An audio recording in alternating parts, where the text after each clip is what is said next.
health activist organisation, Cancer Alliance, will today march to Gauteng Premier David Makhura's offices. They're demanding adequate cancer treatment for public sector patients faced with long waiting periods due to a shortage of oncology machines. So no steps have been taken to improve public sector cancer treatment for more than 6 months after the April fire at Maxeke, Johannesburg Academic Hospital.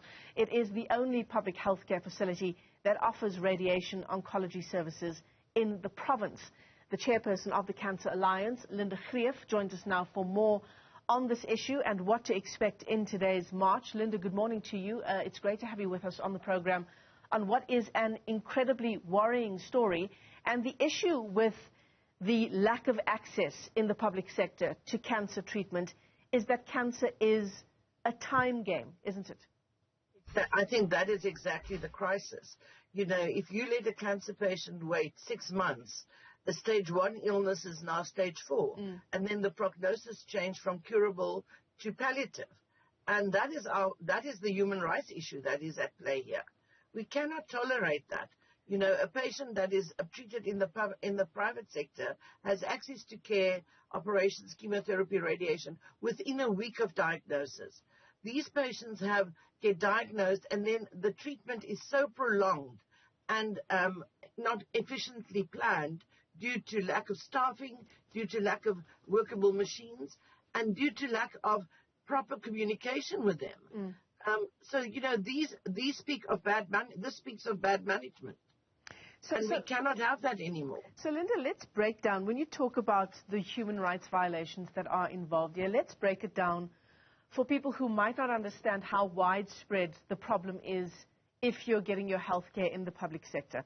So, the number of people, can you give us an idea of the number of people who have had their treatment delayed? And, of course, you know, what the wide-ranging effects are for people like this on their work, on their home life, and, as you say, on their longevity. But I think the most important, well, at the moment we estimate, and this is an estimation, I'm sure it's much higher than that there's about 2,000 people that are on the waiting list for treatment. So that includes prostate cancer patients, cervical cancer, breast cancer patients, and also palliative patients. So these are patients that would normally get radiation for pain management, which is a very effective tool when they are really terminal. Those people have to wait 2 to 4 weeks in excruciating pain without having proper access to proper palliative care, which is also a human right. You know, we're supposed to be able to make death a much more dignified process. But if we don't have access to medicine and also radiation treatment in oncology, that becomes impossible. Now, 2,000 people is a lot of people. It's much more than that, much more people that are suffering than in the Isidamini issue. And here we sit with a bigger crisis that's been there for a much longer time. And it's just being ignored and normalized as that there's no crisis. When the government is continuously saying everything is under control, and it is not under control. So it's certainly a case of prolonging life, which, as you say, is possible with the right kind of cancer treatment and care. But when it comes to palliative care, the quality of those last months. That's exactly that. You know, if you think about a breast cancer patient being diagnosed with an early breast cancer, they can live for 20, 30, 40 years. But if they get diagnosed and then they have the operation, but their treatment is not at least 3 weeks, their treatment doesn't start 3 weeks after the operation, you are compromising the impact of that surgery. And it's likely that person will get metastatic disease. So therefore you are, consciously preventing that patient from having access to curable treatment. So that's a human rights violation. So, Linda, as it stands, Maxeke, Johannesburg Academic Hospital is the only public facility in the province that offers radiation oncology.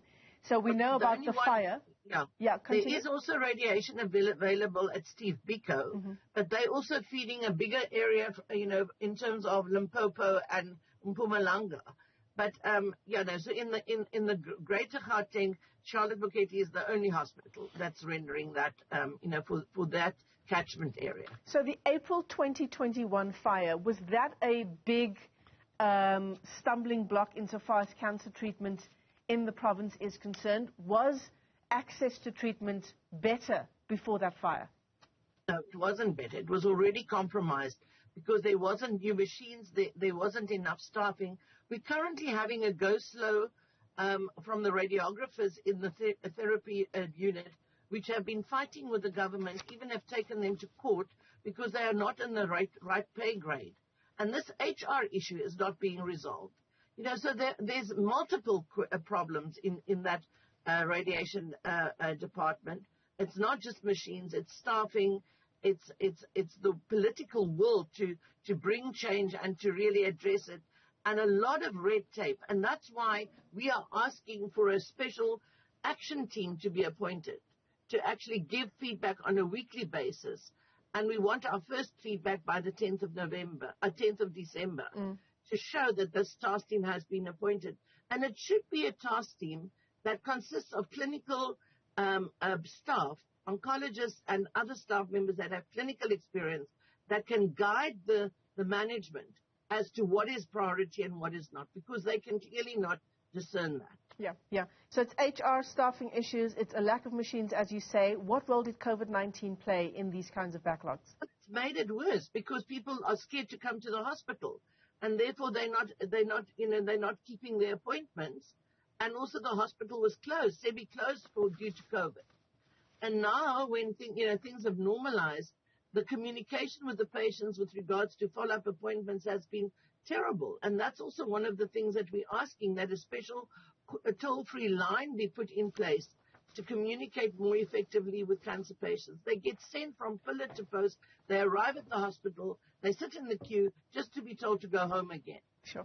People don't have money to get on a bus and come for treatment, let alone be sent to and fro all the time. Yeah. It's just there's no consideration for the patient-centeredness of the interventions that they are planning. And I think that's our problem. I mean, I'm reading some shocking numbers here in terms of the waiting period that is involved for some patients. I see that some breast cancer patients waiting for more than a year, some prostate cancer patients, they've been waiting for around 5 years. Are these numbers right? Oh, correct. They come from the department themselves. So there's all of those patients are compromised now. And there's been an offer from the private sector to do a public-private partnership from four private institutions in the local area. There's not even been an effort to investigate that and to look at how that can possibly help the government. And when they do public-private partnerships, they do it not transparently at huge fees, which is totally unnecessary when there's really cheaper options that can be had that could do much, much better. And that's why we're asking for a technical team that can oversee the planning of this management of this crisis and ensure that cost-effective solutions are found to reach as many people as possible to try and prevent this carnage that's happening.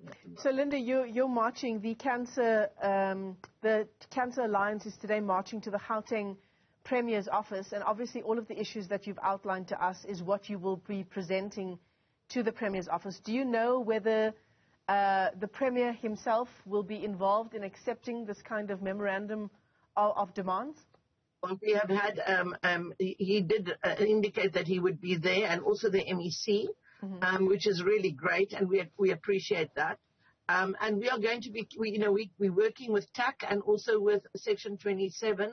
This is a joint effort of civil society movements to get the government to hear the plea, and we are going to keep them accountable. And then we will also be reporting this to the Human Rights Commission as a formal complaint, and we will also be informing Treasury of the gross neglect in terms of upkeep of those machines and spending of the money in a responsible way. Yeah, thousands of lives at stake. Linda Greeff, let me thank you for your time. This is certainly a story we're going to be keeping our eyes on as well. The Cancer Alliance, the chairperson there speaking to us as we unpack the kinds of backlogs being experienced specifically in Gauteng.